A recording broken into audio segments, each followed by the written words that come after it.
समवर्चे जनार्दन स्नातु नंदस्तु कालिंजाम द्वादश्याम जलमाविशत। सुखदेव जी महाराज कह रहे हैं एक बार नंद बाबा का एकादशी का व्रत आया। देखो भूमिया जी महाराज की कुछ कृपा, रघुनाथ जी महाराज की कृपा, भक्तों का भाव, कथाओं का प्रसंग भी कुछ ऐसे बनते हुए जा रहे हैं। एक दिन बड़ा है ये आयोजन कथा का 8 दिन का, वैसे साप्ताहिक श्रीमद् भागवत कथा, लेकिन अग्नि प्रवेश नहीं होने के कारण एक दिन बढ़ गए। और कथाओं के कुछ प्रसंग भी ऐसे आ रहे हैं जो महाराज राम जी का जन्म हुआ उस दिन नवमी थी, दिन के 12 बजे विवाह हुआ, बड़ा उत्सव अच्छा मनाया। और 3 दिन से तो इस भूमिया जी के स्थान को वृंदावन बना रखे हैं माता बहने जी, ब्रज बना दिया पूरा।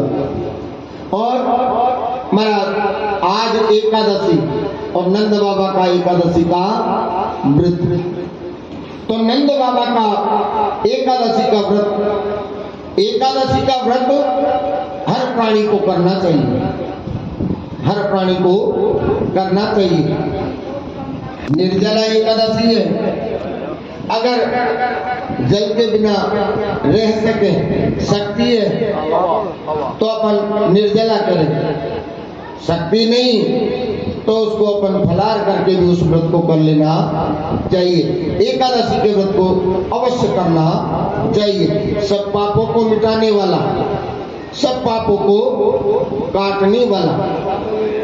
तो नंद बाबा मध्यरात्रि को स्नान करने के लिए महाराज चलेंगे।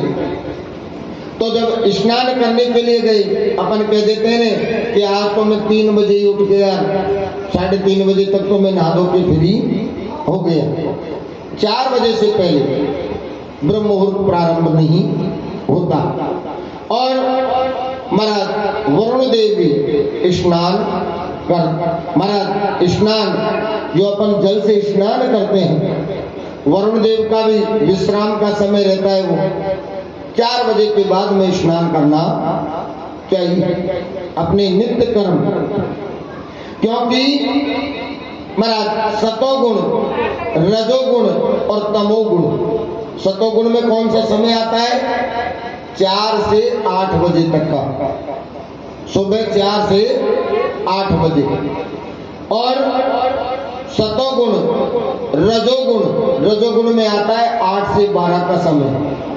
और तमोगुण में आता है 12 से 4 का समय। चाहे सुबह के ले लो, चाहे शाम के ले लो, सतो, रजो और तमोगुण महाराज ये समय में। तो नंद बाबा महाराज जल्दी स्नान करने के लिए चलेगी।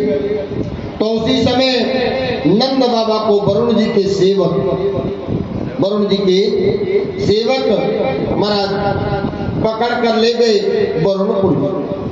और अब तो नंद बाबा को जब पकड़ कर ले गई, वरुण जी ने पूछा कि इनको क्यों पकड़ कर लाए हो?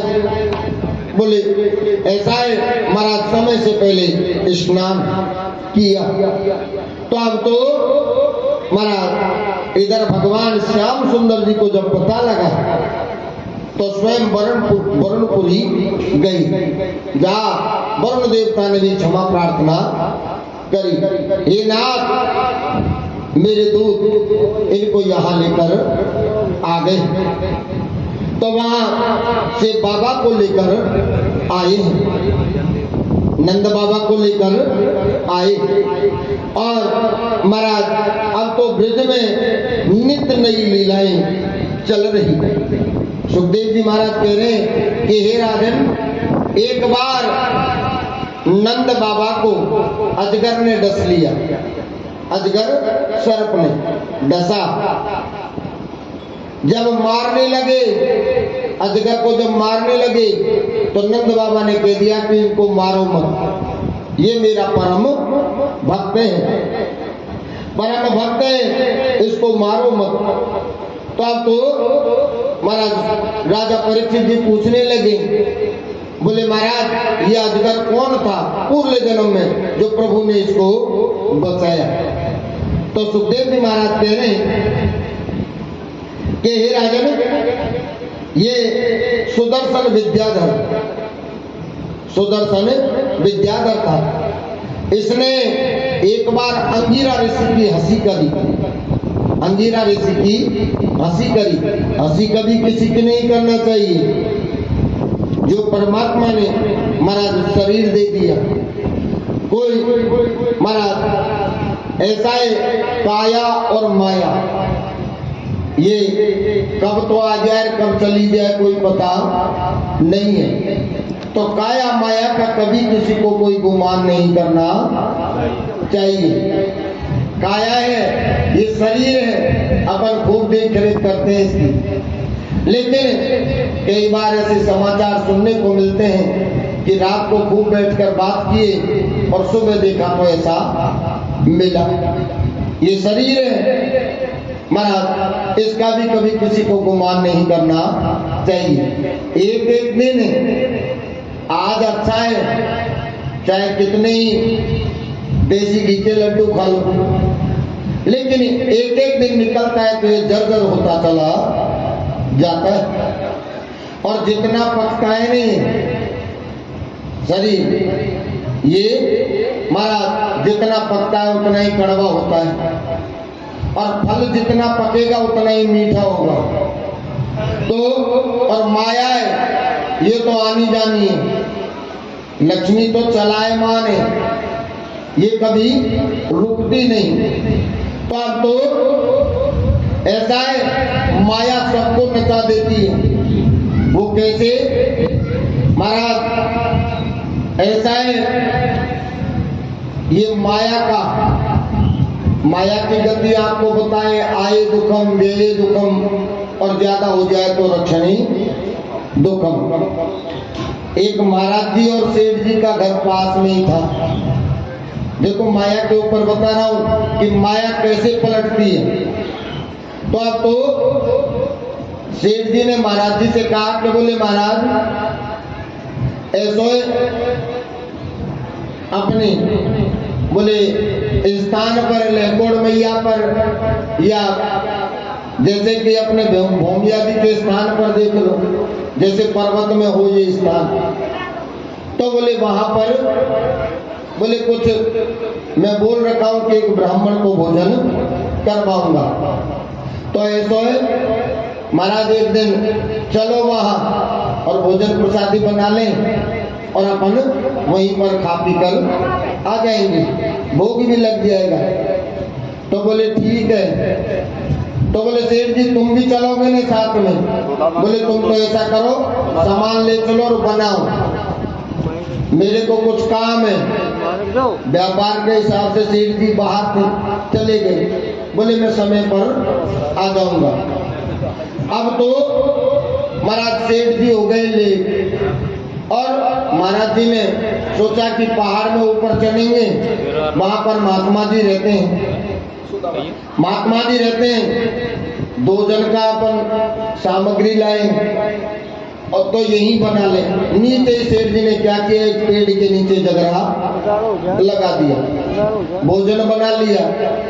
सेठ जी का इंतजार करे, सेठ जी को लग गया ज्यादा समय, पर अब तो सेठ जी को जब समय लग गया, महाराज ने सोचा कि सेठ जी आएंगे तब भी उतना ही खाऊंगा, और महाराज अब खाऊंगा तब भी उतना ही खाऊंगा। तो महाराज जी ने भोजन कर लिया, और भोजन जब किया तो अब तो भोजन कर और महाराज इनने और इंतजार किया, सेठ जी नहीं आई, व्यापार में ज्यादा बिजी थे। तो अब तो इनने क्या किया, महाराज ने वो प्रसादी को बांध और ले आए। बोले सेठ जी के घर वालों को दे देंगे, सेठ जी के घर वालों को दे देंगे। लेकर आ गए। इधर सेठ जी पहुंच गए, महाराज वहां से आ गया। सेठ जी ने देखा नीचे पेड़ के नीचे जगरे की राख ही राख नजर आई। बोले महाराज जी शायद यहाँ भोजन बनाया हो और ऊपर ले गए हो, तो वहां पर चले गए। सेठ जी जब वहां पहुंचे तो अब तो वहां पर महात्मा जी ने से जाकर जय सिया राम किया। सेठ जी ने बोले महाराज जी जय सिया राम। बोले जय सिया राम। सेठ जी ने चारों तरफ निगाह घुमाई पर महाराज नजर नहीं आए। बाबा ने पूछा, बोले किसको देख रहे हो? बोले एक महाराज जी आए। बोले नहीं। क्यों? बोले नहीं महाराज जी, ऐसे ही पूछ रहा हूं, एक ब्राह्मण देवता को भेजा था मैंने कि वहां चलो, नहीं आए। बोले नहीं। और सेठ जी तो भूखे थे। महात्मा जी ने कहा कि भगत भूखे हो? बोले नहीं महाराज, अब ये सेठ लोग किसी के यहाँ भोजन करना भी महाराज पसंद कम ही करते हैं, तो अब तो बोले नहीं महाराज। महात्मा जी ने कहा कि बोले संत आश्रम पर झूठ बोल रहा है, झूठ बोल रहा है। सेठ ने सोचा कि पता लग गया महाराज जी को। बोले महाराज भूखा तो हूं। एक महाराज को नौका दिया और मैंने कहा कि वहां पर महात्मा जी भी रहते हैं और अपन तीनों का भोजन बना लेना। तो वो तो यहाँ पहुंचा ही नहीं। तो बोले सेठ भोजन करेगा? बोले नहीं भोजन तो नहीं, अब घर जा करो। बोले नहीं भोजन करो। महात्मा जी ने धूना में टिक्कड़ लगा रखे, दबा रखे। महात्मा जी ने कहा, निकाला टिक्कड़ और दे दिया सेठ जी को। बोले खाओ। सेठ जी सोचे कि राम कभी बाप दादा ने नहीं खाए ऐसे टिक्कड़, आज कहा का बामण लौटा और ऐसा भोजन करना पड़ेगा। महात्मा जी ने चिमटा दिखाया। बोले करो भोजन। भोजन जब किया तो महाराज 56 व्यंजनों का सा स्वाद आया। संताश्रम पर महाराज जी रहते, यहाँ जाओ चाहे रूखा सूखा जैसा भी मिले, लेकिन वो 56 व्यंजनों के बराबर, क्योंकि वो है भजन का प्रताप, वो भजन का प्रताप। तो अब तो महाराज सेठ जी ने वो भोजन किया। बोले सेठ और लेगा? बोले महाराज तृप्त हो गया। बोले अब तो जल पीऊंगा। तो जिसमें हाथ धोते महात्मा जी चिरौंडी, महाराज को बता दी। बोले इसमें से पी लो। सेठ जी सोचे कि अच्छा बामन मौका। बोले महाराज जी अभी हाथ धोकर गए इसमें और इसी में से पानी पियो। पिया तो जल निर्मल। बोले सेठ अब ऐसा भोजन हो गया, जल पी लिया, अब जाने में देरी मत करो। शाम हो गई।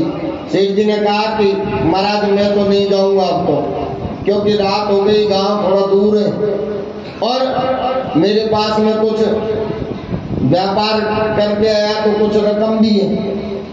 तो बोले सेठ एक बात बताऊं, अगर यहाँ रुकोगे, देखो माया, बोले यहाँ रुकोगे और रात में अगर कुछ देख लिया ना तुमने तो तुम्हारी दोनों आंख फूट जाएगी। सेठ जी ने सोचा कि राम नींदन में खुल गईया, नींद में खुल गईया, कहा का बामण नौता। बोले आज तो ऐसी नौबत बन रही है। तो अब तो महात्मा जी ने कहा कि बोले ऐसा है सेठ, आंख बचानी है तो जाओ। सेठ जी ने कहा कि महाराज चाहे मर जाऊं, मैं अंधा हो जाऊं, लेकिन मैं तो नहीं जाऊंगा, मैं आंख बांध लूंगा, मैं मेरी व्यवस्था से रहूंगा, नहीं खोलूंगा, ना ही देखूंगा। तो अब तो सेठ जी ने क्या किया, महाराज जो गमछा था, रुमाल, उसको बांध लिया करके कि कहीं खुल जाए। गर्मी का टाइम है, कम्बल ओढ़ लिया सेठ जी ने कि आंख खुल जाए, कुछ दिख जाए। तो अब तो महाराज रात को 12 बजे जब महात्मा जी के स्थान पर लक्ष्मी जी पनवाड़ा लेकर आई तो जगमगाहट मच गया। सेठ जी ने सोचा कि कोई न कोई चक्कर तो है। भाई आंख बांध रखी, नींद तो आ ही नहीं रही, लेकिन बोले कोई न कोई चक्कर तो है। जगमगाट मच गया यहाँ। शेर जी ने सोचा कि बेटा पोता सब आनंद है अपने। बोले देखे तो सही, एक आंख को बंद कर लो और एक से देख लो, एक ही तो फूटेगी, एक फूट जाएगी तो एक से काम चलाएंगे। तो अब तो सेठ जी ने क्या किया, एक आंख को बंद कर ली, दूसरी से देखना चालू कर दिया। लक्ष्मी जी के हाथन से मोहर गिर रही, लक्ष्मी जी के हाथन से मोहर गिर रही। बोले बाबा ने इसीलिए मना किया सेठ जी ने। अब सेठ जी ने कंबल ओढ़ और 5 उंगली इनको गिने वो आंख से जिससे देखा, पांचों के पांचों ही दिखे। बोले बाबा ने इसीलिए मेरे को डराया। बोले देख नहीं ले, बोले मेरी तो आंख नहीं फूटी। बोले दोनों से देख, दोनों आंखों से देखने लग गई। लक्ष्मी जी के हाथों से मोहर गिर रही। अब तो लक्ष्मी जी पनवाड़ा दे संत आश्रम पर और वहां से चली गई। लक्ष्मी जी गई, सेठ जी जगह सुबह, महात्मा जी भजन कर रहे। तो अब तो बोले सेठ रात्रि को कोई तकलीफ तो नहीं हुई? बोले नहीं महाराज, बड़ी चैन से सोया। तो बोले सेठ अब जाओ, अब अपने घर को जाओ। बोले महाराज और रुकने की इच्छा है।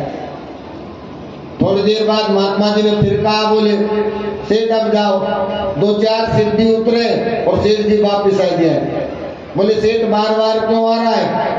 बोले महाराज दर्शनों की इच्छा और रह गई, दर्शनों की इच्छा। बोले सेठ जो मन में है उसको बोल। सेठ जी ने कहा, बोले महाराज रात को आई उसको मेरे को दे दो, जो पूरी गरीबी दूर हो जाए। महात्मा जी ने कहा, बोले तुमने कब देखी? तो बोले मैंने पहले तो एक आंख से देखी, महाराज आंख नहीं फूटी, और मैंने दोनों आंखों से देखी। महाराज अगर उसको दे दो तो मेरी सारी गरीबी दूर हो जाए। महात्मा जी ने कहा, बेटा तुम इसकी सेवा नहीं कर पाओगे, नहीं कर पाओगे। बोले महाराज जैसे कहोगे वैसे मैं करूंगा। ठीक है। महात्मा जी ने कमंडल से जल लिया, धूना में छिटा दिया और लक्ष्मी जी प्रकट हो गई। लक्ष्मी जी ने कहा, बोले संत भगवान से, बोलिए महाराज। बोले सेठ जी के साथ में चली जाओ। तो लक्ष्मी जी ने कहा कि बोले चल सेठ। सेठ जी ने महात्मा जी से कहा कि अभी करड़ी बोल रही है, अभी करड़ी बोल रही है। तो बोले ऐसा है, मेरी बोली ऐसी है। अब तो साहब लक्ष्मी जी ने कहा, बोले सेठ तू आगे आगे चल और मैं तेरे पीछे पीछे आ रही हूँ। सेठ जी ने कहा कि तुम आगे चलो, तुम आगे चलो, कहीं बीच में रुक जाओ। तो अब तो क्या हुआ महाराज, लक्ष्मी जी ने कहा कि चलना है तो चल आगे।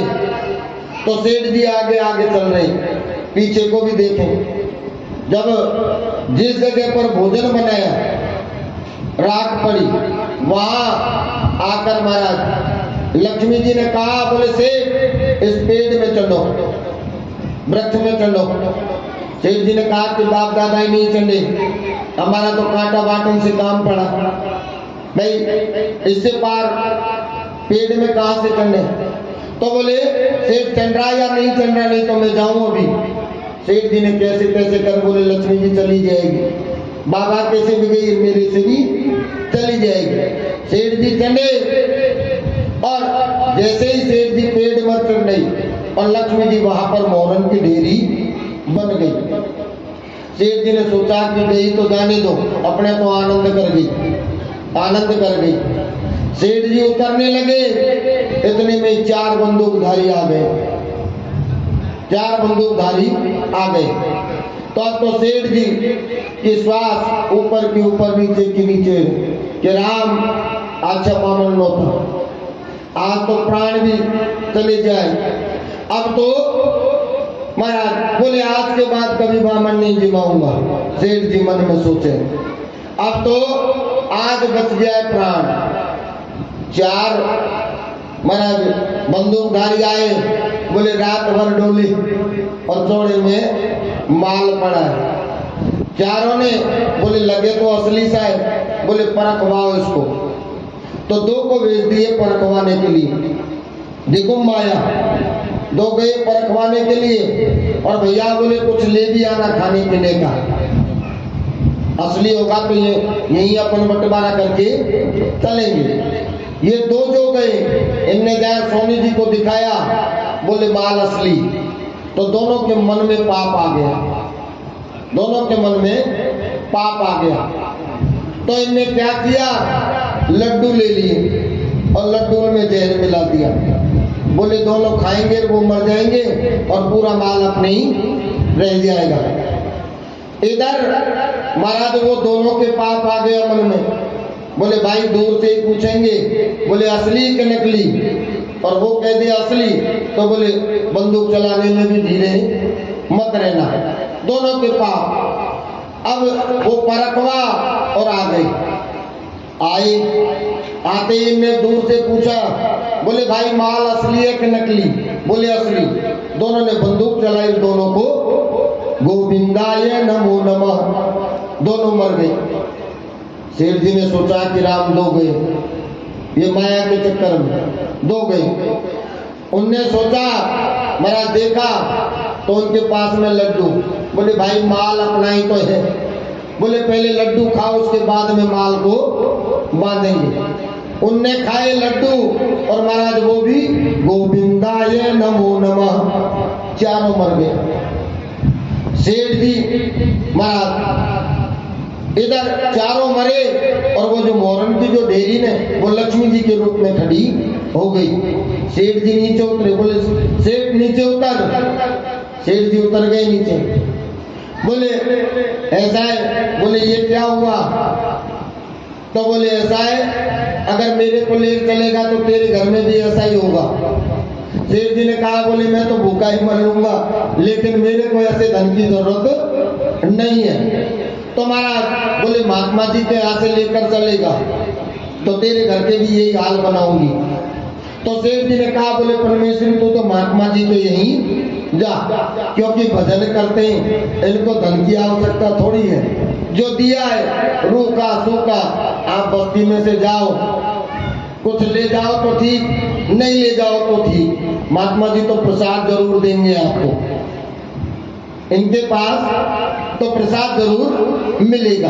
तो लक्ष्मी महाराज, तो ये काया और माया का ये जो महाराज अंगिरा ऋषि की हंसी करी, तो अब तो ये कहने लगे, बोले दुष्ट सुदर्शन विद्याधर, बोले बेटा काया माया का कभी किसी को गुमान नहीं करना चाहिए, ये अच्छे अच्छे को निपटा दिए।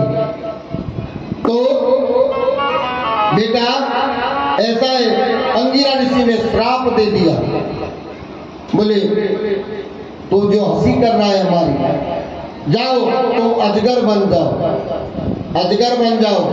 तो ये चरणों में गिर गया। बोले बाबा मेरा उद्धार कैसे होगा? तो कहने लगे, बोले बेटा तेरा उद्धार, देखो संतों के हृदय में जितना क्रोध है उतनी दया भी। तो संत भगवान ने कह दिया कि तुम्हारा उद्धार स्वयं हरि करेंगे। तो आज जाकर प्रभु ने इसका भी उद्धार किया। तो अब तो महाराज कन्हैया जी की नित्य नई लीलाएं ब्रज में चल रही है। एक बार कन्हैया जी की बंसी यमुना के किनारे बजी। यमुना के किनारे जब बजी है कि कान्हा तेरी बंसी बजे रे धीरे धीरे, श्याम तेरी बंसी बजे धीरे धीरे, कान्हा तेरी मुरली बजे बजे धीरे धीरे, वो यमुना के तीरे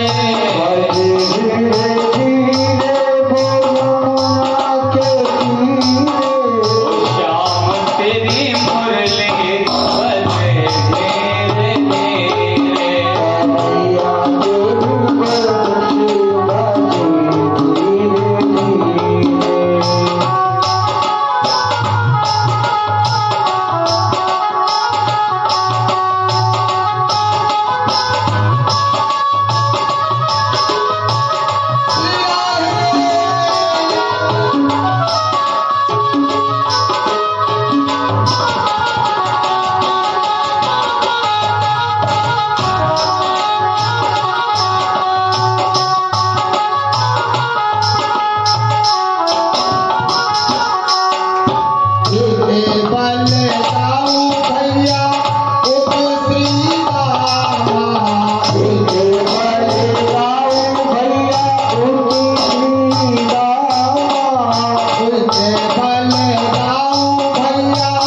गोपियां शुद्ध विहीन हो जाती।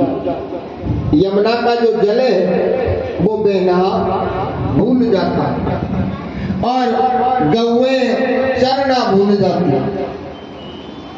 गौएं चरना भूल जाती।